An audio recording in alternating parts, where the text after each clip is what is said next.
우리가 만약에 지수가 이렇게 올랐죠. 내가 만약에 곧버스를 예를 들면 2,500원에 샀어요. 2,500원, 지수가 2,500일 때 곧버스를 샀단 말이야.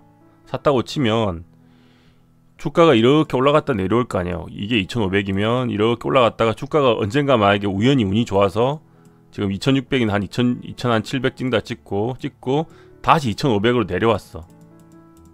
그러면 지금 인버스 곱하기 곧버스를 산 사람들은 본전을 예상할 거 아니에요. 본전을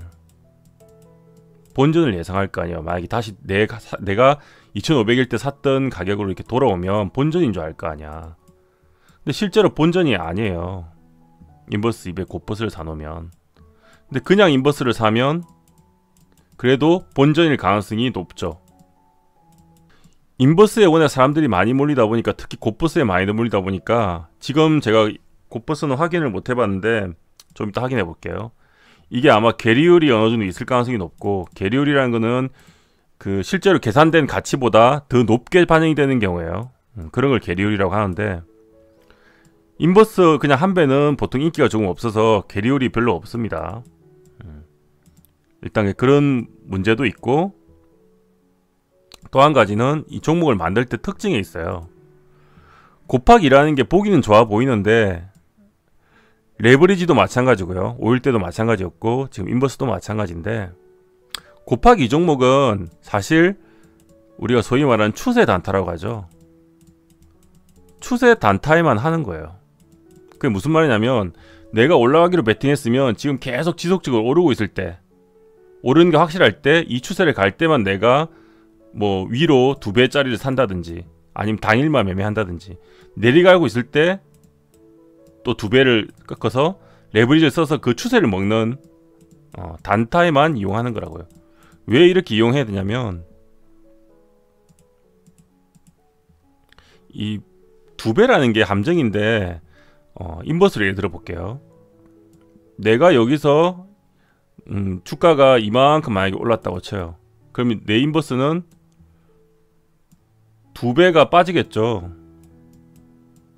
자, 간단히 얘기 드리면, 그죠? 1,000원이었는데 주가가 2배가 올랐어. 예를 들면 1,000원인데 1,200원이 됐어요. 20% 올라서. 내 인버스는 곱하기 2로 마이너스니까 올라도 사실 2배가 오르겠죠. 오르면은 이게 1,200에서 20%니까 1,400이 된단 말이야. 수익률 쳐야겠네요. 수익률이 여기 20%였으니까 여기가 한 40%가 된다고 쳐요. 여기가 20% 올랐으니까. 내리면 어때요? 내려도 마이너스 40%죠. 내가 레버리지 베팅을 안하고 인버스에 베팅했으면 마이너스 40%겠죠. 레버리지 베팅을 했으면 플러스 40%고. 맞나요? 그러면 얘가 20%를 갖다가 다시 운이 좋아서 놀다가 다시 본전을 돌아왔다고 생각을 해봐요. 여기. 그럼 얘는 똑같이 다시 마이너스 20이 돼서 본전이가 0%겠죠. 이 상품, 그러니까 원래 지수 상품은 여기 지수 추정이죠. 얘는 어떻겠어요? 1,000원이었는데 마이너스 40% 갔으니까 20% 40%면 얘가 지금 600원이 됐단 말이에요. 자, 그리고 다시 20%가 떨어졌죠. 그럼 얘는 20%가 다시 40%가 오르는 거죠. 600원을 40% 오르면 얼마죠? 이게 1,000원이 되나요?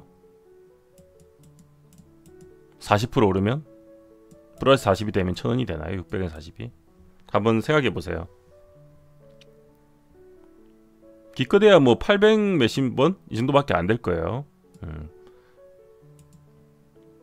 60이니까 64, 24니까 정확히 얘기하면 600원을 샀으면 600원이 만약에 밑으로 40% 빠졌다가 다시 40%가 오르는 거잖아요. 주가가 20% 올랐다가 20% 빠지면 결국 64, 24니까 840원이 되는 거예요. 840원.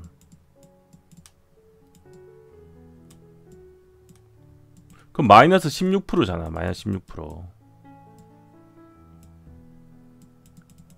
이해가 가시나요? 그럼 내 원래 지수 상품이 이렇게 올랐다가 본전이 온다고 해도 내가 인버스를 가지고 있어버리면 내 계좌가 내려갔다가 복구가 돼도 마이너스 16%야. 그러니까 20% 많이 움직였다고 하면. 그러니까 본전이 안 와요. 본전이 안 된단 말이야. 본전이 안 돼요. 이게 이 상품을 설계할 때 함정이고, 그래서 내가 역추세로 인버스를 갖고 있으면 절대 안 되는 거예요. 인버스 곧버스는 그래서 얘는 뭐 홀딩하는 매매를 하면 안 되는 거예요. 사실은 하루 이틀은 되는데 약간 장투죠. 그래요. 장기로 보면 안 되는 거예요. 인버스는 괜찮아요. 그래도 인버스는 어차피 한 배 추종이잖아. 올라가도 한 배, 내려가도 한 배니까 주가가 올라갔다가 다시 본전이 온다면 내가 마이너스 났다가 나도 거의 본전까지 와요. 그래서 그냥 인버스는 좀 길게 봐도 되는 거예요. 근데 보통 우리나라 분들이 이제 다 약간 투기성이 강해서 곧버스를 지금 엄청 많이 샀단 말이에요. 그래서 그분들은 사실 어느 정도 다시 지수가 조정이 나와도 본전이 온다는 보장을 못해요. 본전이 안 올 가능성이 커요. 진짜 그런가 하면 상품을 한번 봅시다. 지금 얘기 드린 게 이 두 개예요. 이게 인버스 2배고 이쪽이 인버스 1배, 두 개이고요. 자, 상품 설명을 보면 이렇게 써 있습니다. 그리고 아마도 괴리율이 좀 벌어져 있지 않을까 싶은데,